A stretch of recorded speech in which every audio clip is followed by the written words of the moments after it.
कुछ केसेस मैंने ऐसे देखे थे at night around 2 AM 3 AM उनको हार्ट अटैक आया एंड दे पास्ड अवे। तो तभी कुछ डॉक्टर्स का कहना ये था कि उस टाइम पे अगर डिफरेंट मेडिसिन अगर आपने दी होती उनको उस टाइम पे, जब उनको ऐसा फील हुआ हैवीनेस या हार्ट में चेस्ट पेन आना शुरू हुआ, तो मे बी वो उसको हम डिले कर सकते थे, हॉस्पिटल लेके जा सकते थे और उसके बाद उसको ट्रीट कर सकते। तो कौन कौन सी मेडिसिन है जो कि एक मस्ट होनी चाहिए, कि हर घर में होनी चाहिए, और जब भी आपको ऐसा कुछ फील आए तो उस टाइम पे उसको कंज्यूम कीजिए and then please visit a nearest hospital for the checkup. So एक मेडिसिन का अगर नाम मैं बोलूँ तो वो है डिस्प्रिन, जो कि ओवर द काउंटर मिलती है। जिसको आपको प्रिस्क्रिप्शन भी नहीं लगेगा वो लेने के लिए, जो जनरली हेडेक्स के लिए यूज होती है।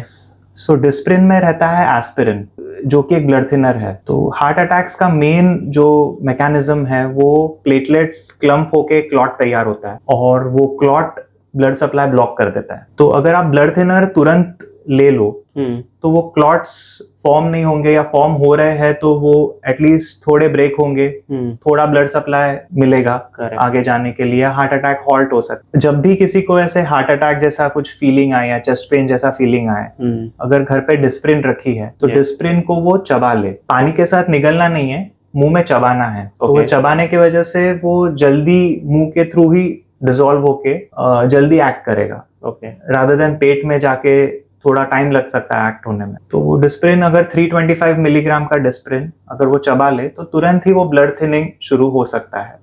कितना एक टेबलेट लेना चाहिए, कितना टेबलेट? एक टैबलेट 325 मिलीग्राम की। ये नहीं देखना है कि अभी ये पेन कम हो जाए तो फिर मैं कल सुबह जाऊं या फिर बाद में जाऊं। सेकंड थिंग दैट ऑब्वियसली बहुत कॉमनली सबको पता है कि सॉर्बिट्रेट करके एक टैबलेट है जो ले सकते हैं जीभ के नीचे, वो भी रख सकते हैं अगर पेन बहुत ज्यादा महसूस हो रहा है तो। But don't over do the Sorbitrate thing, क्योंकि जनरली डिस्प्रिन के बारे में लोगों को पता नहीं है इतना, बट सॉर्बिट्रेट बहुत पॉपुलर है। Correct. And what we have seen that people keep taking Sorbitrate, pain नहीं कम हुआ, एक गोली ली, पेन नहीं कम हुआ, दूसरी गोली ली। तो क्या करता है सर सॉर्बिट्रेट? सॉर्बिट्रेट जस्ट नसों को, चिपकी हुई नसों को थोड़ा सा ओपन करता है। वो वेजोडाइलेटर है, मसल्स को रिलैक्स करता है, तो वेसल्स थोड़े से ओपन अप होते हैं।